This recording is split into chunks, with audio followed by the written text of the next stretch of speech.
What is literature? I want you to think about that for a second. What do you first think of? Shakespeare? Poetry? That's what most people think of anyway. The actual definition is any written work, so that means there are many types of literature. People don't realize articles in magazines and on websites are actually considered literature. And then, of course, your everyday books like Hunger Games or Divergent. And of course, literature isn't only reading, it's also writing, both which I'll be talking about today. I want you to start writing, and there are many ways to do that. First, you could ask for directions. You could ask a librarian, teacher, or friend for book suggestions. You could also join a book club. Contrast to popular belief, you don't have to be over 80 or be an old lady to be in a book club. Many teens, both male and female, are in book clubs today, either in their school or in the community. Along with reading, I also want you to start writing. I have found that Google Docs is a great site to write on. I have almost 14 books on Google Docs. You can also ask to borrow supplies from a friend or family member. All you need is a pen and paper to create something wonderful. Before you start writing, I would suggest coming up with a plot, figuring out what you want to happen and how. Then actually think about your characters. How many boys you want to be in your story? How many girls? What are their names going to be? Then start writing. I would suggest coming up with a prologue at first, then beginning your chapters. Me and my friend Emily wrote a book last year called Match Love. It's gone really well, and we finished it this summer. There are many benefits to literature, and these are some that I have found. I have terrible anxiety, and I have found that reading before bed has really helped me in the long run.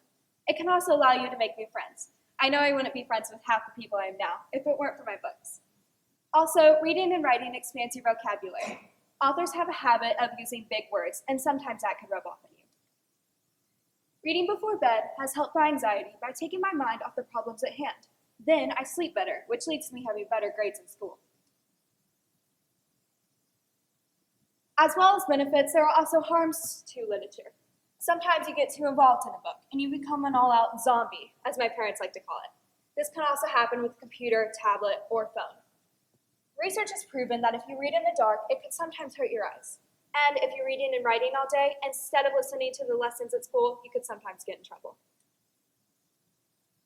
Money, inspiration, haters, and time are 4 big hurdles of literature. Sometimes people don't have the money to buy 10 books a week, and publishing a book costs thousands.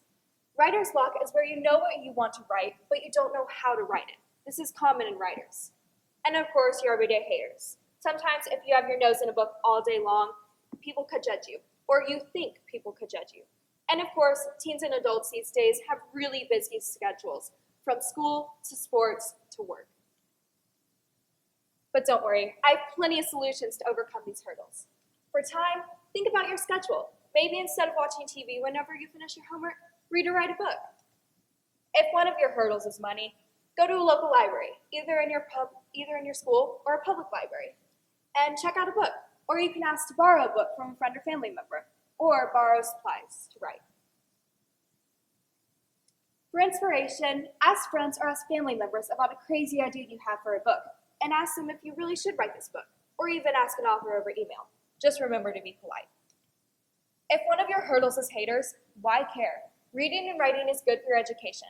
George R.R. Martin said, "A reader lives 1,000 lives before he dies. The man who never reads only lives one." I've gained many things from my reading and my writing. One of them is I met a wonderful lady named Polly Holyoke. She's the author of the Neptune Project series. If it weren't for the Neptune Project series, I never would have started writing.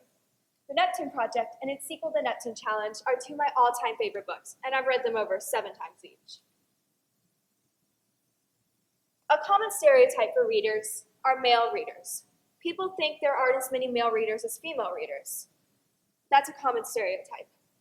Whenever I say the word male readers, people automatically think comic books or something like that, but that is in fact a stereotype, because there's just as many male readers as female readers.